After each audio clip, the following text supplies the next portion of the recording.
Most people still imagine war as something loud, obvious, and far away, but I don't. I spent years in the Air Force learning cybersecurity, and I've also spent a long time studying how war changes. And I'm not talking about theory, but through the places that history still lives. I've been to Iwo Jima and climbed Mount Suribachi, and I've spent time in Europe learning World War II history on the ground. I've also been stationed in Okinawa, Japan, where the memory of war is still embedded in the landscape. And one thing becomes very obvious when you study war long enough. It never stays the same, and it mutates with technology. And now, the battlefield is everywhere. Welcome back, nerds. I'm Addie. I've spent 15 years in cybersecurity, 8 of those in the US Air Force, and I teach people about cyber threats before they blindside you. Today, we're gonna be covering something that not many people understand yet. Oh, and by the way, I created a completely free civilian cyberwar survival kit that's 90+ pages of information for how to take care of your community if these things are to actually happen. Without further ado, let's get into it. The war people imagine versus the war that's coming. Most people still picture war like a movie with jets overhead, missiles on the horizon, or troops crossing borders. They see it as something theoretical that's far enough away that you can still watch it on a screen, but feel totally safe walking to brunch. But that picture's outdated. Modern conflict is different. If we look back at World War I, war was fought in literal trenches. If we look to World War II, that was fought with air power. But World War III is going to be in the networks. So modern conflict reaches for the systems under your feet first, like telecom networks, power grids, water systems, hospitals, payment systems, and logistics chains. It's the boring stuff that people ignore right up until it breaks and suddenly nothing works and everyone is panicking. War used to announce itself with spectacle, but now it can start by choking the machinery that holds our normal life together. So that could be your phone service dropping, card payments failing, dispatch slowing down. A hospital might lose access, Amazon deliveries stall, and the lights flicker. Nobody needs to attack your street for your life to get weird really fast. And militaries absolutely know this. Cyberspace now sits inside warfighting doctrine as a core domain. Though Marines and soldiers may disagree, it's not a simple supporting act. Instead, it is a core domain of warfare. In Ukraine, cyber operations were integrated with kinetic strikes to degrade command networks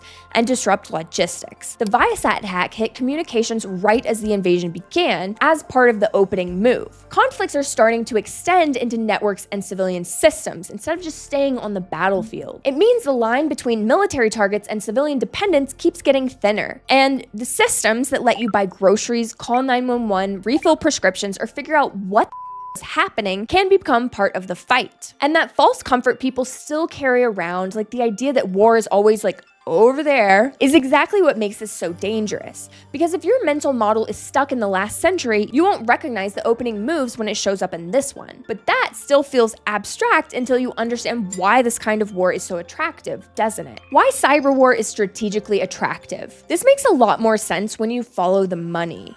Modern war is an economics contest and firepower. And if you can't match a stronger military tank for tank or missile for missile on their home turf, you look for asymmetric leverage. That's a move that costs you almost nothing and costs your enemy a fortune. That's why cyberwar is so attractive. Attackers simply need pressure points. A few $1,000 drone can force a defender to burn through several $4 million Patriot missiles. That's a super ugly trade, and it works. It's an offense on the cheap with minimal investment and maximal cost. Cyber runs on the same logic. Exploiting a known vulnerability or a weak password can cost almost nothing, but defending every entry point across a giant messy network or country is brutally expensive and never fully finished. That imbalance is the entire point. You won't have to outspend missiles if you can outsmart the systems. And you don't need a massive invasion force if you can just jam logistics, disrupt communications, and make life unreliable enough to create pressure from the inside. And this is not limited to malware and code. In my home state of North Carolina in 2022, attackers shot 2 substations to North Carolina tonight, and there is new reporting here in the power grid sabotage, a suspect or suspects firing at those 2 substations. And triggered a 5-day blackout for 45,000 people. It's cheap physical sabotage with huge civilian disruption over a tiny input with massive downstream chaos. That's what makes this strategy so seductive. Its scales is deniable and it stretches defenders thin. The defender has to protect everything, everywhere, all at once. The attacker only has to find one weak seam and pull it apart. And once you see war through that lens, the whole thing changes. Because the cheapest way to hurt a country is to break the systems civilians rely on every single day. And if that's true, then where is the real battlefield? The battlefield is infrastructure. Infrastructure looks boring right up until it fails. Then it becomes the only thing anyone cares about. That could be power, water, telecom, payments, fuel, logistics, hospitals, and emergency services. These are the operating system of society and the invisible stack holding normal life together. Once you start pulling on one layer, the rest starts wobbling with it. No power means no pumps. No pumps means no water. No water means hospitals strain, sanitation slips, and daily life gets ugly fast. No telecom means no coordination. No coordination means emergency dispatch slows, rumors spread, and people start guessing instead of knowing. No payments means no commerce. No logistics means shelves thin out. And no functioning hospitals means a crisis gets deeply personal. That dependency ladder is the entire point. Strategists increasingly view attacks on critical infrastructure as decisive action, because if you can paralyze electricity, communications, or finance, you can create a national disruption without fighting a giant conventional battle. You can attack a society's nervous system, and the military-civilian divide is way blurrier than most people even realize. Military command and control increasingly relies on civilian-run cloud infrastructure and telecom backbones. That means civilian systems are deeply entangled. So if power or fiber goes down to a commercial data center, a private company can go dark and military capabilities can feel it too. That is why critical infrastructure has become such a tempting target. It's the soft underbelly of modern power. We built societies that are optimized, connected, and efficient. They're beautiful, convenient, but also really brittle. It's incredible when everything works, but absolutely nasty when a few key systems stop working how we expect them to. This part is already happening, so who's already inside? Adversaries are already inside. The most dangerous operators are the ones who get inside quietly, stay there, and just wait. That's what prepositioning looks like. A Volt Typhoon, not to be confused with Salt Typhoon, has been stealthily infiltrating the US critical infrastructure organization since at least 2021, including communications, electric utilities, transportation, and water. Intelligence officials assess that this access could support disruption of critical communications between the United States and Asia during future crisis. The whole value is being there before an emergency even starts. A joint NSA, CISA, and FBI advisory found Chinese actors were prepositioning themselves on IT networks to carry out cyber attacks during a major crisis or conflict in the future. Officials believed they had compromised systems with a high degree of confidence they could move deeper and disrupt critical functions later. And persistent access matters more than the flashy hacks. So screenshots and headlines are for amateurs, but quiet access is actually what matters. If you're already sitting inside the right systems when the tensions rise, you won't have to rush in through the front door. That's why this should bother people more than the cinematic hacker I'm in nonsense they're used to. The real threat is patient, persistent access, map dependencies, and the ability to pull the lever when timing matters most. Their job is to already be there when it matters and they receive the orders. And nowhere is that more dangerous than telecom, because what happens when you can touch the coordination layer itself? Telecom's the skeleton key. Telecom is phone calls, but it's also the coordination layer of society and the central nervous system. It carries emergency response, dispatch, payments, logistics, command traffic, public information, and a huge amount of the everyday communication people assume will always be there. If you take that away, chaos arrives fast. Telecom outages can black out internet service, jam cellular networks, break 911, disrupt dispatch, and interfere with emergency alerts and leave the public sitting in an information vacuum while rumors spread like wildfire. That's a social destabilization engine. And that's why Salt Typhoon also matters so much. At least 8 telecom companies were compromised during Salt Typhoon. Call metadata was taken. Some lawful intercept recordings were reportedly stolen. Senator Mark Warner called it the most serious telecom hack in our nation's history. Attackers accessed the systems used for surveillance and wiretapping,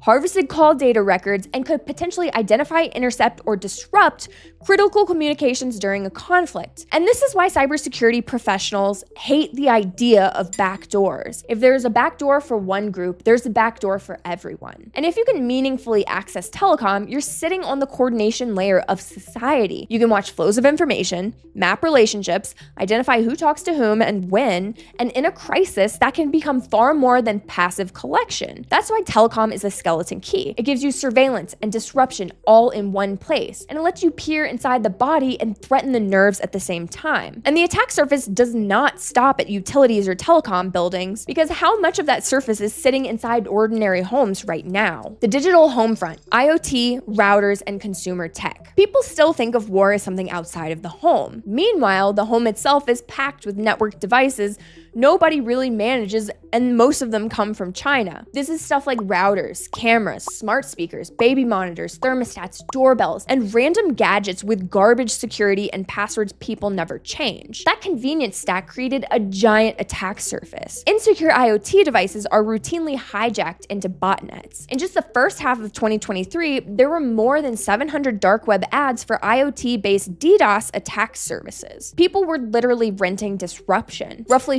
40% of the global DDoS traffic has been traced to compromised IoT devices. That means a massive chunk of online disruption comes from the digital junk drawer sitting in homes and offices all over the world. And this gets uglier. Chinese actors used hacked home and office routers infected with the KV botnet as a stealth network to support Volt Typhoon activity. So the same boring little box blinking in the corner of a living room can become part of a larger operational chain because it's simply available. And just a few weeks ago, a guy tinkering with a DJI Romo vacuum discovered a single flaw that allowed him to control more than 7,000 of them at once. By exploiting one vulnerability, he gained access to thousands of home floor plans, camera feeds, and microphones. That's what makes the digital home front so porous. Millions of insecure devices widely distributed quietly online and treated like harmless conveniences. They can become botnets, proxies, surveillance points, or launch pads. So yes, the home network is part of the battle space now. And that sounds wild until you look at the evidence and realize it's already happened. And in some cases, the enemy doesn't even need that malware, because what happens when access comes through payroll instead of phishing? North Korea proved the battlefield includes labor, trust, and access. North Korea has dispatched thousands of IT workers under fake identities to get remote jobs in Western and US companies. They sent wages back to fund ballistic missile programs while also gaining legitimate credentials and internal access to corporate networks. A lot of these are tech companies. The Department of Justice has warned that many companies hiring freelance IT workers likely hired someone participating in this scheme. In some cases, operatives used American facilitators and remote desktop connections to US company laptop to make the whole thing look more normal. So if the systems are weak, the access is already there, and the attack surface reaches straight into our daily life, why are so many people still psychologically unprepared for this? The American blind spot that's globally relevant. A lot of modern societies have confused normalcy with resilience. This is not only an American problem, but wealthy network societies across the board are openly exposed. But the American version is especially dangerous because geography and power trained people to imagine war as something that happens somewhere else. That story created a comfort bias. American exceptionalism encouraged people to assume the homeland would remain a safe rear base. But highly optimized infrastructure is not the same thing as resilient infrastructure. Networked and convenient can become fragile in a hurry when systems are stressed on purpose. And that is where our blind spot lives. A country can succeed militarily and still leave civilians exposed through brittle infrastructure, weak fallbacks, and overdependence on tightly coupled systems that were never designed to withstand sustained, coordinated disruption. Government audits had warned for years about critical infrastructure weaknesses. The warning lights have been flashing, and most people just never built a mental model that made those warnings feel immediate. That is the trap. People mistake the smoothness of everyday life for strength. They see full shelves, working apps, instant payments, and strong signals and assume resilience. But normal operation is not proof of durability. It only proves the machine works while the machine is working. This is a modern society problem, but the United States is one of the clearest examples of what happens when a population mistakes comfort for preparedness. And there is one more layer to this that almost no one wants to look at directly, because what happens when crisis systems stop watching and start sorting people? The darker layer, surveillance, categorization, and crisis power. Surveillance systems like to watch. In a crisis, they also like to sort, flag, and categorize. They decide who looks suspicious, who gets attention, restricted, and pushed into some risk bucket by systems most people never even see. History is full of moments when fear expands internal controls. Once a society is stressed, data systems can become control systems very quickly. That's watch lists and fusion centers, predictive risk tools, information sharing pipelines, and all of that starts sounding a lot less abstract when institutions feel pressure to maintain order, prevent disruption, and identify threats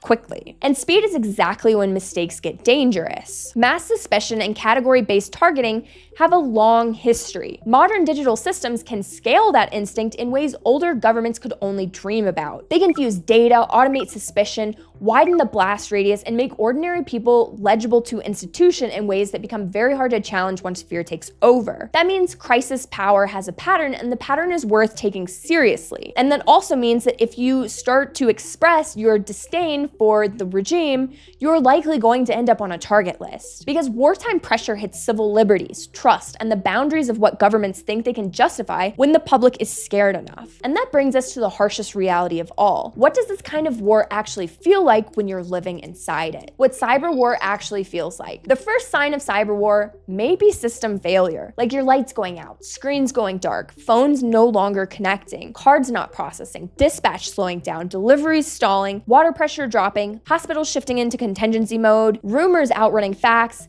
people standing in parking lots staring at dead systems and trying to figure out whether this is a glitch, an accident, or something much more sinister. That's what makes cyber war so disorienting. It attacks dependence and exploits the fact that modern life runs on hidden layers most people never think about until they break. No power, water, phone, payments, coordination, or normalcy. And by the time ordinary people realize they're inside a national security event, it may just feel like society suddenly got unreliable. And that's why so many people are unprepared. They're waiting for the aesthetics of war instead of the effects of it. They're looking for mushroom clouds and convoys, while the real opening move may happen in wires, routers, substations, telecom switches, and cloud dependencies that nobody can see. The next war may start with your lights going out and screens going dark. The battlefield is no longer some faraway theoretical place anymore. It runs through the systems that keep all civilian life standing.